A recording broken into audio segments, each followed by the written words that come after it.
মাটনটা একবার এরকম করে বানিয়ে দেখো তো কেমন লাগে খেতে। আমার তো খুব ভালো লেগেছে।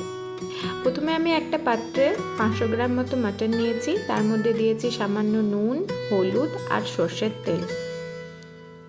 তারপর সেটিকে আমি ভালো করে মেখে একটা ঢাকা দিয়ে কিছুক্ষণের জন্য সাইডে রেখে দিয়েছি।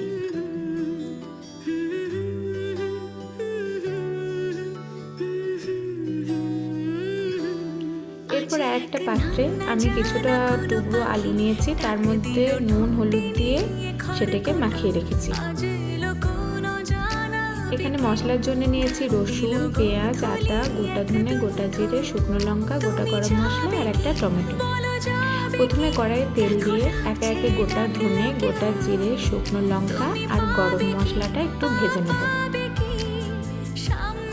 তারপর সেটাতে রসুন, পেঁয়াজ, আদা, কুচিয়ে রাখা টমেটো দিয়ে একটু নাড়াচাড়া করে নেব।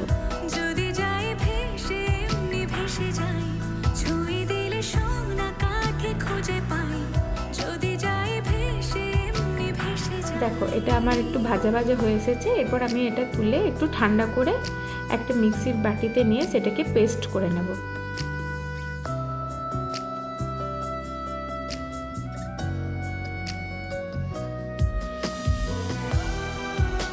এই যে আমার পেস্টটা বানানো হয়ে গেছে।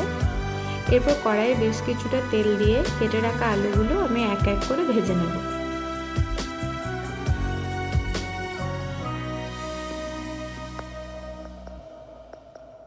দেখো আলুগুলো আমার ভাজা ভাজা হয়ে এসেছে।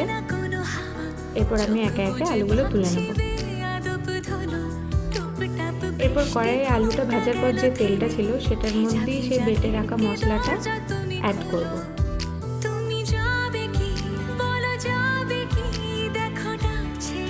তারপর একটু খুন্তি দিয়ে নাড়িয়ে কিছুক্ষণের জন্য আমি সেটাকে ঢাকা দিয়ে রাখবো। ঢাকা দেওয়ার ভিডিওটা আমার আর নেওয়া হয়নি। ঢাকাটা খোলার পর আমি সেটাতে অ্যাড করব একটু নুন, সামান্য পরিমাণ কাশ্মীরি লঙ্কা গুঁড়ো আর হলুদ আর সামান্য চিনি। দেখো মশলাটা আমার কষানো হয়েছে। এরপর আমি মাটনটা আগে সিদ্ধ করে রেখেছিলাম, সেই সিদ্ধ করা মাটনটা আমি একে একে অ্যাড করে দেবো মশলার মধ্যে। তোমরা চাইলে এমনি কাঁচা মাটনও দিতে পারো।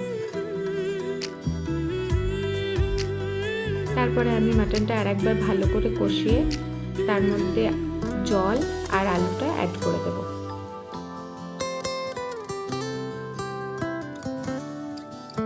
এরপর আমি এটাকে বেশ কিছুক্ষণের জন্য ঢাকা দিয়ে ফুটতে দেব। দেখো মাংসটা অনেকটা ফুটে জলটা মরে গেছে। একবার ভালো করে নাড়িয়ে চাড়িয়ে আমি আবার কিছুক্ষণের জন্য ঢাকা দিয়ে দেব।